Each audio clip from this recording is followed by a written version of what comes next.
music loud, dance like nobody's watching. We got a reason to cheer. Let's go. 'Cause Jesus, your love is for everyone. We're gonna shine your light today. So come on, clap your hands and everybody dance. The party is popping, nobody's stopping. We're gonna do it right and have a good time. All for you, Jesus, 'cause you're always with us. It's time to start the party. It's time to start the party. Oh yeah. All right. It's time to celebrate. It's time to get it started. The party's happening here. Yeah. Turn up the music loud. Dance like nobody's watching. We got a reason to cheer. 'Cause Jesus, your love is for everyone. We're gonna shine your light today. So come on, clap your hands and everybody dance. The party is popping, nobody's stopping. We're gonna do it right and have a good time. All for you, Jesus, 'cause you're always with us. It's time to start the party. Start it up. It's time to start the party. Oh yeah. It's time to start the party. It's time to start the party. All right, let's break it down one time. Get up now, party people, gather all around. No time to snooze, we gotta spread the news, so get on up and get down. Get up now, party people, gather all around. No time to snooze, we gotta spread the news, so get on up and get down. Get up now, party people, gather all around. No time to snooze, we gotta spread the news, so get on up and get down. Now go tell them about it. So come on, clap your hands and everybody dance. The party is popping, nobody's stopping. We're gonna do it right and have a good time. All for you, Jesus, 'cause you're always with us. It's time to start the party. It's time to start the party. Turn it up. Oh yeah. It's time to start the party. It's time to start the party. Oh yeah. Ooh, yeah. That's right.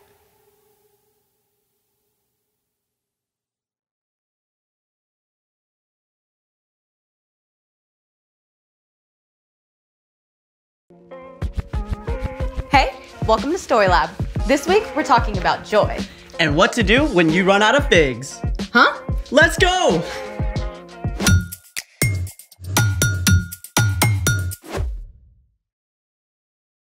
Hey, I'm Sebastian. And I'm Skylar. Today, we're talking about joy, which is choosing to celebrate what God is doing. Speaking of joy, you actually look a little the opposite. My favorite team lost a big game. Do you need to be sad for a little bit, or do you want something to cheer you up? Definitely cheered up. In that case, I have just the thing. Of course, bubble wrap. It's fun, it's poppy, it's Satisfying. You know, there are actually a whole bunch of things that are worth celebrating. Like hearing your favorite song, Sleeping in a bed that's just been made. seeing a sunset, Hearing a cat purr. ooh, free food samples at the grocery store. Food, of course. What else? Oh, I've got a good one, but it's gonna take a little bit to set up. Let's make it! One of my favorite things is building Rube Goldberg machines.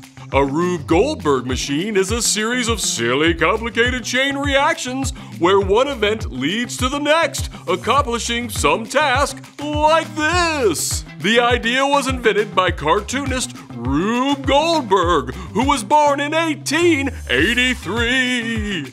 And we have everything we need to build a Rube Goldberg machine right here. Lead the way. So first, we're gonna take our track. So we're gonna put this on here. Then we're gonna do this one. Perfect. Now we're gonna set it up right here. Then what?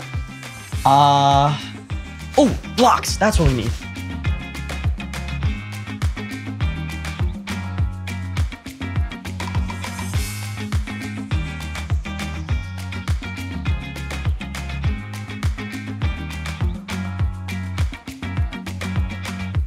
Okay, Sebastian, take us through your creation. Ladies and gentlemen, I give you the Balloon Blaster 3000. We'll begin with sending our car down the ramp, hitting the blocks. These blocks? Of course. Which then hits our domino chain, which then our last domino will hit the tennis ball, go down the ramp, made of chopsticks, and then hit our ruler with the tack at the end, popping the balloon. Pretty impressive. Ready to try it? I thought you never ask. 1, 2, 3, go! yes! No way! That actually worked! What do you say we take it up a notch? I thought you'd never ask.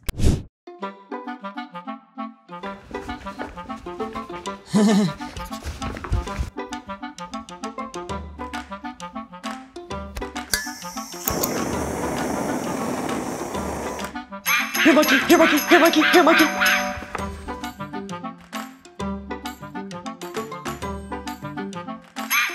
No, monkey, no!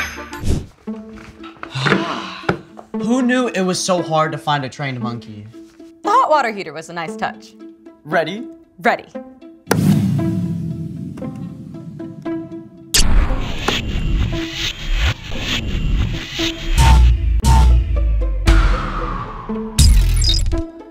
Well, rats. That did not go to plan. Speaking of which, it's time for... The story before the story. Today, we're in Habakkuk. Yes, you heard that right, Habakkuk. It's a small book near the very end of the Old Testament. Habakkuk was one of Israel's prophets, people who listened to God and wrote down God's words for others. The prophets lived and worked throughout the history of God's people. In fact, the Old Testament contains 17 books recorded by prophets. Many of them wrote during the final years of the kingdoms of Israel and Judah, when foreign nations threatened to attack. Habakkuk recorded his message during this time as well. Which is where our story starts. Take it away. Hey everyone, I'm Erica, and I'm excited that I get to say Habakkuk a lot today. Habakkuk. Okay, so Habakkuk has a fun name, but he lived in Jerusalem during a very difficult time. The northern kingdom of Israel had already been conquered. The southern kingdom of Judah was still free, but enemies were closing in on all sides. Everywhere Habakkuk looked, he saw things going wrong and falling apart. Even in his own country, people had forgotten God. They were fighting with each other and treating others unfairly. Habakkuk called on God. Lord, I know how famous you are. I have great respect for you because of your mighty acts. Do them again for us. Make them known in our time. Habakkuk cried out to God to come and fix all these terrible things. And God answered, telling Habakkuk to write it all down. In the end, God promises to bring justice. In the perfect time, everything will be made right again. The Lord is in his holy temple. Let the whole earth be silent in front of him. At this point, Habakkuk had a choice. He could look at what was happening around him and panic and lose hope. Or Habakkuk could look at the way God had worked in the lives of the Israelites over and over. He could trust God's promise to bring good out of hard things and right all wrongs. Habakkuk recorded his conversation with God, and at the end, he came to this conclusion. The fig trees might not bud. The vines might not produce any grapes. The olive crop might fail. The fields might not produce any food. There might not be any sheep in the pens. There might not be any cattle in the barns. But I will still be glad because of what the Lord has done. God, my Savior, fills me with joy. When terrible things happen, joy does not top our list of feelings. But in the middle of chaos and hardship, Habakkuk chose joy. Let's take a closer look. The fig trees might not bud. The vines might not produce any grapes. The olive crop might fail. The fields might not produce any food. There might not be any sheep in the pens. There might not be any cattle in the barns. Let's be real. If the fig trees don't do so well this year, you probably won't be affected. I mean, unless you really like fig bars. But in Habakkuk's time, the Israelites mostly made a living by farming. They either ate what they grew or what someone nearby grew. So if the crops failed, it was devastating. It meant that no one had enough to eat. The people could starve. Now, it's not a big deal for us now if olives don't have a bumper crop, but there are lots of things in our lives that can go wrong in a big way too. Maybe one of your parents loses their job. Maybe you find out someone in your family is really sick. Maybe your best friend starts hanging out with someone else instead. Maybe you won't be able to play soccer unless you get your math grade up, which feels impossible. Odds are, you can't control the bad thing that's happened, but you can control how you respond. If you focus only on what's wrong, you'll feel hopeless and overwhelmed. But you can choose to take your focus off of your problems, real though they are, and look to God. You can remember how God has helped you in the past and how God promises to make everything right in the future. This is how Habakkuk was able to say, "But I will still be glad because of what the Lord has done. God, my Savior, fills me with joy. Through Jesus, you will be able to live forever with God." That doesn't make your current troubles any less difficult, but it does mean that you can find peace and joy in the midst of them and discover that there's always a reason to celebrate. The end. Wow, that is not easy stuff. Yeah, it just got real in here. Habakkuk didn't hold back. I mean, he was angry and upset, but he still made a choice to trust God's character. So, What's our part in the story? Well, our job is super simple, but not super easy. When things are difficult, we can choose to find reasons to celebrate. The best place to start is with God. You can look at stuff God has done in the past, like promising to bless the whole world through Abraham's family. And providing for the Israelites in the wilderness. And sending Jesus so we can live with God forever. You can look at how God has worked in your own life too, like giving you courage when you had to get a blood draw, or helping you make friends at a new school. And you can focus on what God has promised to do in the future, too. Like making everything that was wrong right again. Could you imagine what that would be like? When you look at what God has done, is doing, and will do, you can always find a reason to celebrate. And that should put a smile on your face. Absolutely!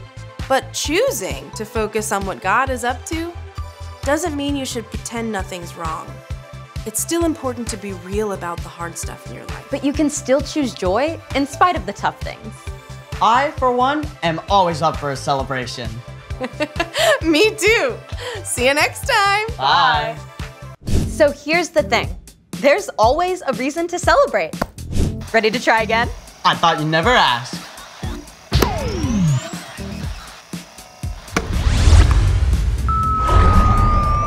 It's working. Yes.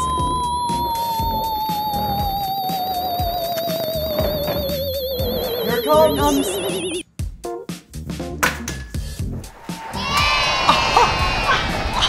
It worked! Thanks for joining us in the Story Lab. See you next time.